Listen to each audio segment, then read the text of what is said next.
1963ஆம் ஆண்டு பி. மாதவன் இயக்கத்தில் கல்யாண்குமார், விஜயகுமாரி இவர்களுடைய நடிப்பில் மெல்லிசை மன்னர்களின் இசையில் வெளியான மணியோசை என்ற திரைப்படத்தில் இடம்பெற்ற கவியரசர் கண்ணதாசன் எழுதிய இந்த பாடல்.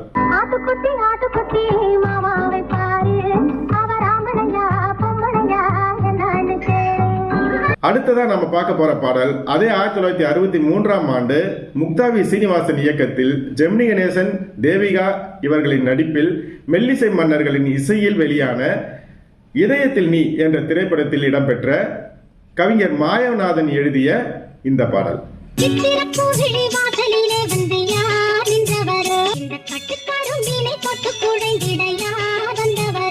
அடுத்த பாடல் இதுவும் கவிஞர் மாயவநாதன் எழுதிய பாடல்தான். ஆனால் இந்த பாடல் திரைப்படத்திற்காக எழுதப்பட்ட பாடல் இல்லை. திரையுலகிற்கு நுழைவதற்கு முன்பு ஆரம்பத்தில் சூலமங்கலம் சகோதரிகளுக்கு பக்தி பாடல்கள் எழுதி கொடுத்த மாயவநாதன்